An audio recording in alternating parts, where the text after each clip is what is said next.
হে কৃষ্ণ করুণা সিন্ধু দীনবন্ধু জগৎপতে গোপেশ গোপিকা কান্ত রাধা কান্ত নমস্তুতে। ওং শ্রী নম ভগবতে বাসুদেবাই নম। জয় শ্রীকৃষ্ণ, রাধে রাধে। যদি হঠাৎ একদিন তোমার সামনে পুরো বিশ্ব একসাথে খুলে যায়, যদি তুমি দেখতে পাও অতীত বর্তমান ভবিষ্যৎ সব একসাথে, যদি তুমি বুঝতে পারো তুমি যাকে জীবন ভাবছ সেটাই আসলে এক বিশাল রহস্যের ক্ষুদ্র অংশ। শুনতে অবিশ্বাস লাগছে, তাই না? কিন্তু কুরুক্ষেত্রে সেই রণভূমিতে ঠিক এই ঘটনাই ঘটেছিল একজন মানুষের সাথে, অর্জুন, যিনি কিছুক্ষণ আগেও ছিলেন ভয়ে, দ্বিধা আর দুঃখে ভেঙে পড়া একজন যোদ্ধা। আর কয়েক মুহূর্তের মধ্যেই তিনি দেখতে চলেছেন এমন এক রূপ যা আগে কখনো কেউ দেখেনি, এমন এক সত্য যা মানুষের চোখে ধরা পড়ে না, এমন এক শক্তি যার মধ্যে পুরো সৃষ্টি লুকিয়ে আছে। আর এই সব কিছুই তাকে দেখাতে চলেছেন তার বন্ধু, তার সারথি, কিন্তু আসলে সমগ্র সৃষ্টির অধিপতি ভগবান শ্রীকৃষ্ণ। আজকের এই ভিডিওতে আমরা প্রবেশ করতে চলেছি গীতার 11 অধ্যায়ের সেই 3টি শ্লোকে, যেখানে শুরু হয় বিশ্বরূপ দর্শন, এক এমন মুহূর্ত যা শুধু অর্জুনের জীবনেই বদলে দেয়নি, বরং আমাদের প্রত্যেকের জীবনের জন্য রেখে গেছে এক গভীর শিক্ষা। কেন সাধারণ চোখ দিয়ে সত্য দেখা যায় না? কেন ঈশ্বরকে অনুভব করতে হয় দেখা যায় না? আর সেই বিশ্বরূপ আসলে আমাদের কি শেখায়? আজ আমরা এসব প্রশ্নের উত্তর খুঁজব ধীরে ধীরে, গভীরভাবে, অনুভবের মাধ্যমে। তাই মনকে শান্ত করুন, নিজেকে এই জগতের কোলাহল থেকে একটু সরিয়ে নিন, কারণ এখন আপনি শুধু একটি গল্পই শুনতে যাচ্ছেন না, আপনি প্রবেশ করতে চলেছেন এক অসীম সত্যের ভেতরে, এক আধ্যাত্মিক অভিজ্ঞতার মধ্যে। চলুন শুরু করি গীতার সেই মহামূল্যবান বিশ্বরূপ দর্শন যাত্রা। কুরুক্ষেত্রে সেই ভয়ঙ্কর যুদ্ধক্ষেত্র, চারদিকে অস্ত্রের ঝনঝনানি, শঙ্খ ধ্বনি, রথের চাকার গর্জন, কিন্তু এই তীব্র উত্তেজনার মাঝেও এক অদ্ভুত নীরবতা নেমে এসেছে এক যোদ্ধার হৃদয়ে। তিনি অর্জুন, মহাবীর, অতুলনীয় ধনুর্ধর, কিন্তু এই মুহূর্তে তিনি দ্বিধাগ্রস্ত, ভেঙে পড়া, অসহায়। নিজের আপনজনদের বিরুদ্ধে যুদ্ধ করার চিন্তা তাকে ভেতর থেকে ভেঙে দিচ্ছে। তার হাতে থাকা গান্ডীব ধনুক যেন আজ ভারী হয়ে উঠেছে, তার মন প্রশ্নে ভরে গেছে, আমি কি সত্যি ঠিক কাজ করতে যাচ্ছি? এই অবস্থায় তার পাশে দাঁড়িয়ে আছেন তার রথচালক, বন্ধু এবং সর্বশ্রেষ্ঠ পথপ্রদর্শক শ্রীকৃষ্ণ। তিনি শুধু একজন সারথি নন, তিনি সেই চিরন্তন সত্য যিনি মানুষের অন্ধকার দূর করে আলো দেখান। অর্জুন ধীরে ধীরে বললেন, হে কৃষ্ণ, আপনি আমাকে অনেক গভীর জ্ঞান দিয়েছেন, আপনি আমাকে আত্মা, ধর্ম, কর্ম সবকিছু বুঝিয়েছেন, কিন্তু আমার মন এখনো সম্পূর্ণ স্থির হয়নি। আমি আপনাকে সেই রূপে দেখতে চাই যেখানে আপনি সত্যি আছেন। আমি আপনার সেই ঐশ্বরিক রূপ দেখতে চাই। এই অনুরোধের পর শ্রীকৃষ্ণ এক গভীর সত্য প্রকাশ করলেন, যা আজকের শ্লোকের মাধ্যমে আমাদের সামনে আসে। তুমি আমাকে এই সাধারণ চোখ দিয়ে দেখতে পারবে না, তাই আমি তোমাকে দিব্য চক্ষু দিচ্ছি, যার দ্বারা তুমি আমার ঐশ্বরিক যোগ দেখতে পারবে। এই একটি মাত্র বাক্য, কিন্তু এর মধ্যে লুকিয়ে আছে জীবনের এমন এক সত্য যা যদি আমরা উপলব্ধি করতে পারি, তাহলে আমাদের পুরো দৃষ্টিভঙ্গি বদলে যেতে পারে। আমরা প্রতিদিন এই পৃথিবী দেখি, মানুষ দেখি, সম্পর্ক দেখি, সুখ দুঃখ দেখি, কিন্তু আমরা কি সত্যিই দেখি, নাকি আমরা শুধু চোখ দিয়ে দেখি? এই প্রশ্নটাই আমাদের ভেতরে নাড়া দেয়, কারণ শ্রীকৃষ্ণ এখানে স্পষ্ট করে দিচ্ছেন, মানুষের সাধারণ চোখ দিয়ে সত্য দেখা যায় না। আমাদের চোখ সীমিত, আমরা যা দেখি তা হলো রং, আকার, আয়তন, কিন্তু সত্য হলো এর অনেক বাইরে, অনেক গভীরে। আজকের পৃথিবীতে দাঁড়িয়ে এই শ্লোকের গুরুত্ব আরো বেড়ে যায়। আমরা প্রযুক্তিকে উন্নত হয়েছি, আমরা হাজার হাজার ছবি দেখি, ভিডিও দেখি, কিন্তু আমাদের দৃষ্টি কি সত্যি উন্নত হয়েছে? না, আমরা এখনো বাইরের রূপ দেখে বিচার করি। কারো কাছে টাকা আছে তাই সে সফল, কেউ হাসছে তাই সে সুখী, কেউ চুপচাপ তাই সে দুর্বল। কিন্তু এই সবই বাহ্যিক দৃষ্টি। এই শ্লোক আমাদের শেখায়, দেখার ক্ষমতা বদলাও, তাহলেই জীবন বদলাবে। সত্য দেখতে হলে দৃষ্টিভঙ্গি বদলাতে হবে। যতক্ষণ আমরা নিজের সীমিত চিন্তা, নিজের অহংকার, নিজের বিশ্বাসকে আঁকড়ে ধরে থাকব, ততক্ষণ আমরা সত্যকে দেখতে পারবো না। আমাদের চোখ খুলে রাখতে হবে, কিন্তু তার থেকেও বেশি দরকার মনের চোখ খুলে দেওয়া। ঈশ্বরকে উপলব্ধি করতে হলে অন্তরের গভীরে যেতে হবে। মন্দিরে গিয়ে প্রণাম করা, মন্ত্র জপ করা, এসব গুরুত্বপূর্ণ, কিন্তু যথেষ্ট নয়।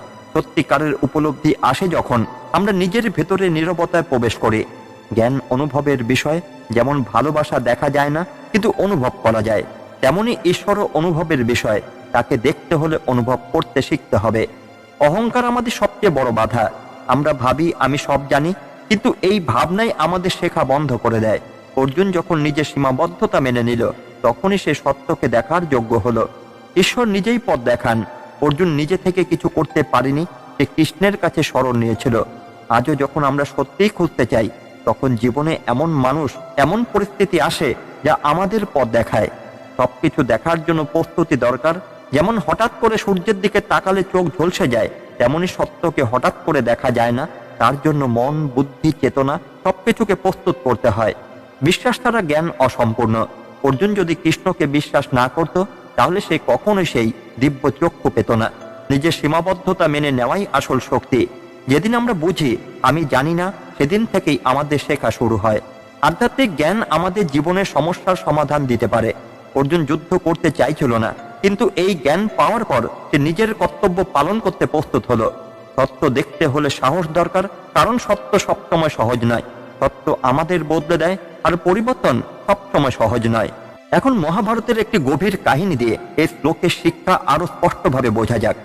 একবার যুদ্ধের আগে অর্জুন এতটাই ভেঙে পড়েছিল, সে যুদ্ধ করতে অস্বীকার করেছিল। তার হাত থেকে গান্ডীব পড়ে গেল, সে রথে বসে পড়ল। সে বলল, আমি এই যুদ্ধ করব না, আমি আমার নিজের আত্মীয়দের হত্যা করতে পারবো না। এই অবস্থায় শ্রীকৃষ্ণ তাকে অনেকভাবে বোঝালেন, কিন্তু অর্জুন তখনও বিভ্রান্ত। তখনই সে বলল, আমি আপনাকে আপনার প্রকৃত রূপে দেখতে চাই। এই মুহূর্তটাই ছিল সবচেয়ে গুরুত্বপূর্ণ, কারণ এই মুহূর্তে অর্জুন নিজের অহংকার ছেড়ে দিয়েছিল। সে স্বীকার করেছিল, আমি জানি না, আমি বুঝতে পারছি না। আর ঠিক তখনই কৃষ্ণ তাকে বললেন, তুমি এই চোখ দিয়ে আমাকে দেখতে পারবে না, আমি তোমাকে সেই চোখ দেব। এই মুহূর্ত থেকে শুরু হলো অন্ধকার থেকে আলোতে যাওয়ার যাত্রা, অজ্ঞতা থেকে জ্ঞানের দিকে যাত্রা, দুর্বলতা থেকে শক্তির দিকে যাত্রা। আজকের মানুষের ঠিক একই জায়গায় দাঁড়িয়ে আছে। আমরা সবাই কোনো না কোনো ভাবে অর্জুন। আমরা বিভ্রান্ত, আমরা ভয় পাই, আমরা সিদ্ধান্ত নিতে পারি না, আমরা নিজের শক্তিকে ভুলে যাই।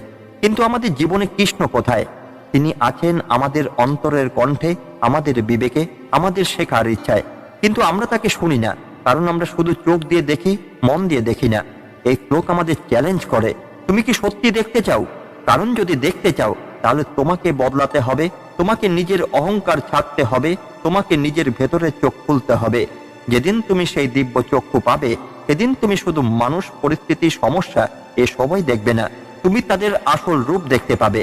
তুমি বুঝতে পারবে কেন কিছু মানুষ তোমার জীবনে আসে, কেন কিছু কষ্ট তোমাকে ভেঙে দেয়, কেন কিছু ঘটনা তোমাকে বদলে দেয়। সবকিছুর পেছনে একটি কারণ আছে, একটি উদ্দেশ্য আছে। আর সেই উদ্দেশ্য বুঝতে পারলেই জীবন সহজ হয়ে যায়। অর্জুন সেই সত্যকে দেখেছিল, তাই সে আর ভয় পায়নি। সে নিজের কর্তব্য পালন করেছিল, সে ইতিহাসে অমর হয়ে গেছে। আজ প্রশ্নটা তোমার কাছে, তুমি কি শুধু চোখ দিয়ে জীবন দেখবে, নাকি দিব্য চক্ষু দিয়ে সত্যকে দেখতে শিখবে? যেদিন তুমি সত্যকে দেখতে শিখবে, সেদিন তোমার জীবন বদলে যাবে, তোমার ভয় কমে যাবে, তোমার মন শান্ত হবে, তুমি নিজের ভেতরের শক্তিকে চিনতে পারবে। আর তখন তুমি বুঝতে পারবে, তুমি ছোট নও, তুমি অসহায় নও, তুমি সেই অসীম শক্তির অংশ। এই উপলব্ধি তোমাকে বদলে দেবে। এটাই সেই জ্ঞান যা একজন মানুষকে সাধারণ থেকে অসাধারণ করে তোলে।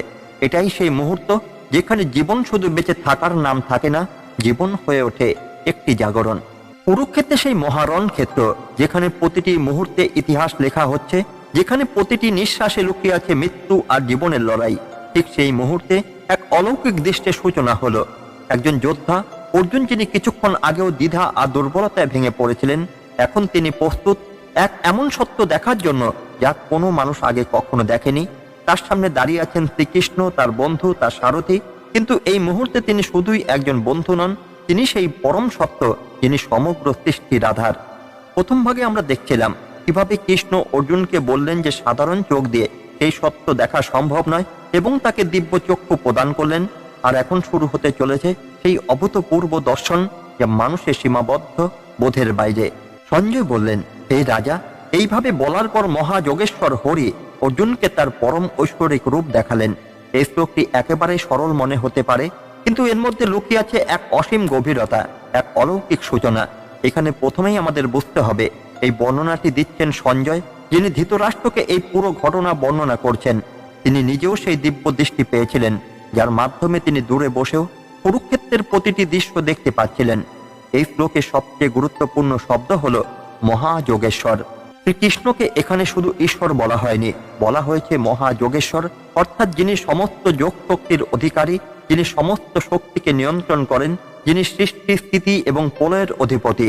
এই একটি শব্দই আমাদের বুঝিয়ে দেয় এখানে যা ঘটতে চলেছে তা কোনো সাধারণ ঘটনা নয়। এটি সেই মুহূর্ত যখন অসীম নিজেকে প্রকাশ করতে চলেছে। কৃষ্ণ যখন বললেন, আমি তোমাকে দিব্য চক্ষু দিচ্ছি, তখন তিনি শুধু একটি ক্ষমতাই দেননি, তিনি অর্জুনের চেতনা, তার উপলব্ধি, তার অস্তিত্ব সবকিছু এক নতুন স্তরে নিয়ে গেলেন এবং তারপর তিনি তার পরম ঐশ্বরিক রূপ প্রকাশ করলেন। ভাবুন তো, একজন মানুষ যে এতদিন তার বন্ধুকে একজন সাধারণ মানুষ হিসেবে দেখেছে, হঠাৎ সে দেখতে পেল তার সামনে দাঁড়িয়ে আছে পুরো সৃষ্টি। এই মুহূর্তটি কেবল একটি দৃশ্য নয়, এটি এক গভীর আধ্যাত্মিক বিস্ফোরণ। এই শ্লোক আমাদের কি শেখায়? ঈশ্বরকে বোঝা যায় না, তাকে অনুভব করতে হয়। অর্জুন এতদিন কৃষ্ণকে জানতো, তার সাথে কথা বলতো, তার সাথে হাসতো, কিন্তু সে তাকে অনুভব করেনি। এই শ্লোক সেই অনুভবেরই সূচনা। জীবনের বড় সত্যগুলো হঠাৎ প্রকাশ পায় না, তার জন্য প্রস্তুতি লাগে। অর্জুন প্রথমে প্রশ্ন করেছে, তারপর স্মরণ নিয়েছে, তারপর দিব্য চক্ষু পেয়েছে, তারপর এই দর্শন হয়েছে। ঈশ্বরের শক্তি অসীম এবং অবর্ণনীয়। পরমং রূপমৈশ্বরম, এই শব্দগুলোই বলে দেয় সেই রূপ কোনো ভাষায় প্রকাশ করা সম্ভব নয়। আমরা যাকে সাধারণ মনে করি তার মধ্যে অসাধারণ লুকিয়ে থাকতে পারে। অর্জুন এতদিন কৃষ্ণকে বন্ধু হিসেবে দেখেছে, কিন্তু তার ভেতরে সত্যটা সে জানত না। আজকের জীবনে এই শিক্ষা কতটা গুরুত্বপূর্ণ। আমরা প্রতিদিন মানুষের সাথে মিশি, কিন্তু আমরা কি কখনো তাদের আসল রূপটা দেখি? আমরা বাইরের আচরণ দেখি, আমরা কথাবার্তা শুনি, আমরা বিচার করি, কিন্তু একজন মানুষের ভেতরের জগৎ, তার কষ্ট, তার সংগ্রাম, তার সম্ভাবনা, এই সব কিছুই আমাদের চোখের আড়ালে থেকে যায়। এই চোখ আমাদের শেখায় বাহ্যিক দৃষ্টি দিয়ে কখনোই সম্পূর্ণ সত্য বোঝা যায় না। সত্য উপলব্ধি করতে হলে অহংকার ত্যাগ করতে হয়। অর্জুন যদি নিজের অহংকার না ছাড়ত, তাহলে সে কখনোই এই সদর্শনে যোগ্য হতো না। ঈশ্বর নিজেই নিজেকে প্রকাশ করেন। তুমি যতই চেষ্টা করো না কেন, তুমি নিজের ক্ষমতায় ঈশ্বরকে দেখতে পারবে না। যখন তিনি চান, তখনই তিনি নিজেকে প্রকাশ করেন। আধ্যাত্মিক অভিজ্ঞতা ভাষার বাইরে। সত্য উপলব্ধি করলে মানুষ বদলে যায়। এই দর্শনের পর অর্জুন আর আগের মতো থাকবে না। প্রত্যেক মানুষের জীবনে এমন একটি মুহূর্ত আসে যা তার পুরো জীবন বদলে দেয়। এই মুহূর্তটাই ছিল অর্জুনের জীবনের সেই টার্নিং পয়েন্ট। জীবনের গভীর সত্য উপলব্ধি করতে হলে আমাদের প্রস্তুত থাকতে হবে, কারণ সত্য সবসময় সহজ নয়। কখনো কখনো তা আমাদের ভেঙে দেয়, আবার নতুন করে গড়ে তোলে। এখন একটি মহাভারতের প্রাসঙ্গিক কাহিনী দিয়ে এই বিষয়টি আরো স্পষ্ট করা যাক। যখন যুদ্ধ শুরু হওয়ার আগে অর্জুন তার আত্মীয়দের দেখে ভেঙে পড়েছিল, তখন সে ভাবছিল, আমি এই যুদ্ধ করব না। সে নিজের কর্তব্য ভুলে গিয়েছিল, সে নিজের শক্তি ভুলে গিয়েছিল। কিন্তু কৃষ্ণ জানতেন, এই মানুষটি যদি নিজের সত্যকে উপলব্ধি করতে পারে, তাহলে সে শুধু একজন যোদ্ধা নয়, সে হয়ে উঠবে ইতিহাস। তাই তিনি তাকে উপদেশ দেননি, তিনি তাকে দেখিয়েছেন, কারণ কিছু সত্য শুধু শোনা যায় না, তা দেখতে হয়, অনুভব করতে হয়। এই শ্লোক সেই দেখার সূচনা। আজকের মানুষও ঠিক একই জায়গায় দাঁড়িয়ে আছে। আমরা শুনি অনেক কিছু, আমরা পড়ি অনেক কিছু, আমরা জ্ঞান সংগ্রহ করি, কিন্তু আমরা কি অনুভব করি? না। এই কারণে আমরা ভেতরে ভেতরে অস্থির। এই শ্লোক আমাদের একটি বড় শিক্ষা দেয়, জ্ঞানকে অনুভবে রূপান্তর করতে হবে। যখন তুমি শুধু শুনবে না, অনুভব করবে, তখন তোমার জীবন বদলে যাবে। তখন তুমি বুঝতে পারবে কেন তুমি এখানে আছো, তোমার জীবনের উদ্দেশ্য কি, আর এই পুরো সৃষ্টির সাথে তোমার সম্পর্ক কি। অর্জুন সেই মুহূর্তে দাঁড়িয়েছিল এক নতুন জীবনের দ্বারপ্রান্তে। তার সামনে খুলে যেতে চলেছে এমন এক জগৎ যা মানুষের কল্পনার বাইরে। আর এই শ্লোক, এই একটি শ্লোকে সেই দরজা খুলে দেয়। আজ প্রশ্নটা তোমার কাছে, তুমি কি শুধু শুনে যেতে চাও, নাকি সত্যকে অনুভব করতে চাও? কারণ যেদিন তুমি অনুভব করতে শুরু করবে, সেদিন তোমার জীবন আর আগের মতো থাকবে না। তোমার দৃষ্টি বদলে যাবে, তোমার চিন্তা বদলে যাবে, তোমার ভেতরের শক্তি জেগে উঠবে। আর তখন তুমি বুঝতে পারবে, এই জীবন শুধু একটি গল্প নয়, এটি একটি যাত্রা, একটি জাগরণ। এবং সেই জাগরণের প্রথম ধাপ সত্যকে দেখতে শেখা। শ্রীকৃষ্ণের সেই রূপের বর্ণনা করছেন যা ভাষায় সম্পূর্ণভাবে প্রকাশ করা অসম্ভব। তবু সঞ্জয় চেষ্টা করছেন সেই দৃশ্যকে ধৃতরাষ্ট্রের সামনে তুলে ধরতে। সেই রূপে অসংখ্য মুখ, অসংখ্য চোখ, অসংখ্য আশ্চর্য দর্শন, অসংখ্য দিব্য অলঙ্কার এবং অসংখ্য দিব্য অস্ত্র ধারণ করা ছিল। এই শ্লোকটি শুধু একটি বর্ণনা নয়, এটি এক অসীম বাস্তবতার একটি ক্ষুদ্র ঝলক। এখানে অনেক, এই শব্দটি বারবার ব্যবহার করা হয়েছে। কেন? কারণ সেই রূপকে কোনো সংখ্যা দিয়ে, কোনো সীমা দিয়ে, কোনো ভাষা দিয়ে বাঁধা যায় না। অর্জুন যা দেখেছিলেন তা ছিল অসংখ্য মুখ, যেখানে প্রতিটি মুখ এক একটি সৃষ্টির প্রতীক। অসংখ্য চোখ যা সবকিছু দেখছে, সবকিছু জানে। অসংখ্য আশ্চর্য, যা মানুষের কল্পনার বাইরে, অসংখ্য অলংকার যা ঐশ্বরিক সৌন্দর্যের প্রতীক, অসংখ্য অস্ত্র যা শক্তি, ন্যায় এবং নিয়ন্ত্রণের প্রতীক। এটি শুধু একটি রূপই নয়, এটি সমগ্র সৃষ্টির একত্র প্রকাশ। এই শ্লোক আমাদের সামনে যে শিক্ষা তুলে ধরে তা অত্যন্ত গভীর এবং বাস্তব জীবনের সাথে সরাসরি সম্পর্কিত। ঈশ্বর সর্বজ্ঞ এবং সর্বদ্রষ্টা। অসংখ্য চোখের অর্থ হলো কিছুই তার দৃষ্টির বাইরে নয়। আমরা হয়তো মনে করি আমাদের কাজ কেউ দেখছে না, কিন্তু সত্য হলো এই বিশ্বে কিছুই অদৃশ্য নয়। সত্যের অসীম রূপ রয়েছে। আমরা একটি মাত্র দৃষ্টিভঙ্গি নিয়ে বাঁচি, কিন্তু সত্য বহুস্তরীয়। একটি ঘটনার অনেক দিক থাকতে পারে যা আমরা বুঝতে পারি না। ঈশ্বরের শক্তি সীমাহীন। অসংখ্য অস্ত্র মানে শুধু যুদ্ধ নয়, এটি প্রতীক, ন্যায় প্রতিষ্ঠার শক্তি, অন্যায় দমন করার ক্ষমতা। সৌন্দর্য এবং ভয় একসাথে থাকতে পারে। এই রূপ যেমন অপূর্ব তেমনই ভয়ঙ্কর। জীবনের মতো যেখানে আনন্দ আর কষ্ট পাশাপাশি চলে। আমাদের দৃষ্টিভঙ্গি খুবই ছোট। আমরা ভাবি আমরা অনেক কিছু জানি, কিন্তু এই শ্লোক দেখায় আমাদের জ্ঞান কতটা সীমিত। ঈশ্বরের মধ্যে সবকিছুই অন্তর্ভুক্ত। ভালো মন্দ, সৃষ্টি, ধ্বংস, আলো, অন্ধকার সব একসাথে সেই এক শক্তির মধ্যে। জীবনকে একমাত্র দৃষ্টিকোণ থেকে বিচার করা ভুল। যখন আমরা কোনো মানুষ বা পরিস্থিতিকে একদিক থেকে দেখি, তখন আমরা ভুল সিদ্ধান্ত নেই। সত্য উপলব্ধি করলে ভয়ও আসতে পারে। অর্জুন এই রূপ দেখে শুধু বিস্মিতই হয়নি, সে ভয় পেয়েছিল, কারণ সত্য সবসময় আরামদায়ক নয়। নিজের অবস্থান বোঝা গুরুত্বপূর্ণ। এই বিশাল রূপের সামনে দাঁড়িয়ে অর্জুন বুঝতে পেরেছিল সে কত ক্ষুদ্র, কিন্তু সেই ক্ষুদ্রতার মধ্যেও তার একটি গুরুত্বপূর্ণ ভূমিকা আছে। ঈশ্বরের উপর ভরসা রাখাই জীবনের সবচেয়ে বড় শক্তি। এই রূপ দেখে অর্জুন বুঝেছিল সে একা নয়, তার পেছনে আছে সেই অসীম শক্তি। এখন এই শ্লোকের শিক্ষা বোঝার জন্য মহাভারতের একটি গভীর কাহিনী মনে করা যাক।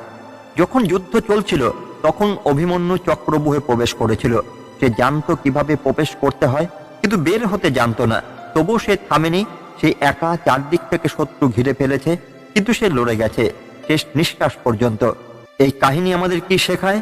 জীবন সবসময় ন্যায় সঙ্গত নয়। কখনো কখনো আমরা এমন পরিস্থিতিতে পড়ি যেখানে জয় অসম্ভব মনে হয়, তবু আমাদের লড়াই চালিয়ে যেতে হয়। এই শ্লোকের অসংখ্য অস্ত্র সেই শক্তির প্রতীক যা আমাদের ভেতরে লুকিয়ে আছে। আমরা হয়তো ভাবি আমি পারবো না, আমি দুর্বল, আমি একা, কিন্তু সত্য হলো আমাদের ভেতরেও সেই অসীম শক্তির একটি অংশ রয়েছে, শুধু আমরা তা চিনতে পারি না। আজকের পৃথিবীতে এই শ্লোকের গুরুত্ব আরো বেশি। আমরা এমন এক সময় বাস করছি যেখানে তথ্যের অভাব নেই, কিন্তু জ্ঞানের অভাব আছে। মানুষের সংখ্যা বেশি, কিন্তু সম্পর্কের গভীরতা কম। বাহ্যিক সাফল্য আছে, কিন্তু ভেতরের শান্তি নেই। এই শ্লোক আমাদের মনে করিয়ে দেয়, জীবনকে শুধু একদিক থেকে দেখো না, নিজের দৃষ্টিভঙ্গিকে প্রসারিত করো, তত্ত্বকে বোঝার চেষ্টা করো। যখন তুমি বুঝতে পারবে এই বিশ্ব কত বিশাল, তোমার সমস্যা কত ছোট, তোমার সম্ভাবনা কত বড়, তখন তোমার জীবন বদলে যাবে। অর্জুন সেই মুহূর্তে দাঁড়িয়েছিল এক অসীম সত্যের সামনে। সে দেখেছিল সৃষ্টি, ধ্বংস, সৌন্দর্য, ভয় সব একসাথে। এই উপলব্ধি তাকে বদলে দিয়েছিল। সে আর শুধু একজন যোদ্ধা ছিল না, সে হয়ে উঠেছিল একজন জাগ্রত মানুষ। আজ প্রশ্নটা তোমার কাছে, তুমি কি শুধু ছোট দৃষ্টিভঙ্গি নিয়ে বাঁচবে, নাকি নিজের দৃষ্টিকে প্রসারিত করবে? যদি তুমি এই শ্লোকে শিক্ষা গ্রহণ করতে পারো, তাহলে তুমি বুঝতে পারবে তোমার জীবনের প্রতিটি ঘটনা একটি বড় ছবির অংশ। তুমি একা নও, তুমি সেই অসীম শক্তির অংশ। আর তখন তুমি ভয় পাবে না, তুমি থামবে না, তুমি এগিয়ে যাবে নিজের সত্যের দিকে। এই শ্লোক শুধু একটি বর্ণনা নয়, এটি একটি আয়না, যেখানে তুমি নিজের সীমাবদ্ধতা, নিজের সম্ভাবনা দুটোই দেখতে পারো। যেদিন তুমি এই সত্যকে উপলব্ধি করবে, সেদিন তোমার জীবন বদলে যাবে। তুমি আর সাধারণ থাকবে না, তুমি হয়ে উঠবে এক জাগ্রত আত্মা। আজকের এই গভীর যাত্রা শেষে একটু থামুন আর নিজেকে একটি প্রশ্ন করুন, আপনি কি শুধু চোখ দিয়ে দেখছেন, নাকি সত্যিই দেখতে শিখছেন? কুরুক্ষেত্রের সেই রণভূমিতে অর্জুন যেমন নিজের সীমাবদ্ধতা ভেঙে এক অসীম সত্যের মুখোমুখি হয়েছিল, ঠিক তেমনই আজ আপনিও সেই পথের সামনে দাঁড়িয়ে আছেন। শ্রীকৃষ্ণ অর্জুনকে শুধু জ্ঞান দেননি, তিনি তাকে দেখিয়েছিলেন এই বিশ্ব কত বিশাল, সত্য কত গভীর, আর মানুষের দৃষ্টি কত সীমিত। আজকের এই তিনটি শ্লোক আমাদের শিখিয়ে দেয়, সাধারণ চোখ দিয়ে আমরা শুধু বাহ্যিক জগৎ দেখি, কিন্তু দিব্য চক্ষু খুললে আমরা জীবনের আসল অর্থ বুঝতে পারি। আর যখন আমরা সত্যকে উপলব্ধি করি, তখন ভয়, সন্দেহ, বিভ্রান্তি সব ধীরে ধীরে মিলিয়ে যায়। কিন্তু এই প্রশ্নটা এখনো রয়ে যায়, আমরা কি সেই সত্য দেখতে প্রস্তুত? কারণ সত্যকে দেখতে হলে আমাদের অহংকার ছাড়তে হবে, আমাদের নিজেদের ভুল স্বীকার করতে হবে, আমাদের ভেতরে সেই নীরব কণ্ঠকে শুনতে শিখতে হবে। অর্জুন সেই সাহস দেখিয়েছিলেন, তাই সে শুধু একজন যোদ্ধা থাকেনি, সে হয়ে উঠেছিল এক জাগ্রত আত্মা। আজ আপনার জীবনেও হয়তো অনেক প্রশ্ন আছে, হয়তো আপনি বিভ্রান্ত, হয়তো আপনি ভয় পাচ্ছেন, হয়তো আপনি পথ খুঁজে পাচ্ছেন না। কিন্তু মনে রাখবেন, আপনার ভেতরেও আছে সেই শক্তি, আপনার মধ্যেও আছে সেই আলো। আপনি একা নন, কখনোই নন। শুধু দরকার নিজের দৃষ্টিকে বদলানো, নিজের ভেতরের দিব্য চক্ষু খুলে দেওয়া। যেদিন আপনি সেই দৃষ্টিকে দেখতে শিখবেন, সেদিন এই পৃথিবী আপনার কাছে আর আগের মতো থাকবে না। সবকিছু একই থাকবে, কিন্তু আপনার দেখার ভঙ্গি বদলে যাবে। আর সেই পরিবর্তনই আপনার জীবনকে নতুন অর্থ দেবে, আপনাকে নিয়ে যাবে এক নতুন উপলব্ধির পথে। তাই আজ থেকে শুরু হোক আপনার সেই যাত্রা, অজ্ঞতা থেকে জ্ঞানের দিকে, অন্ধকার থেকে আলোর দিকে, সীমাবদ্ধতা থেকে অসীমের দিকে। যদি এই ভিডিওটি আপনার মনে একটু আলো জ্বালিয়ে থাকে, তাহলে এই জ্ঞানকে শুধু নিজের মধ্যে রাখবেন না, এটি ছড়িয়ে দিন। কারণ সত্য যত বেশি ভাগ করা যায়, তত বেশি আলো ছড়ায়। আবার দেখা হবে এমনই আরো গভীর ও জীবন পরিবর্তনকারী শিক্ষার সাথে। ততদিন পর্যন্ত নিজেকে জানুন, সত্যকে খুঁজুন, আর মনে রাখুন আপনি সেই অসীম শক্তিরই একটি অংশ। ধন্যবাদ। জয় শ্রীকৃষ্ণ। রাধে রাধে।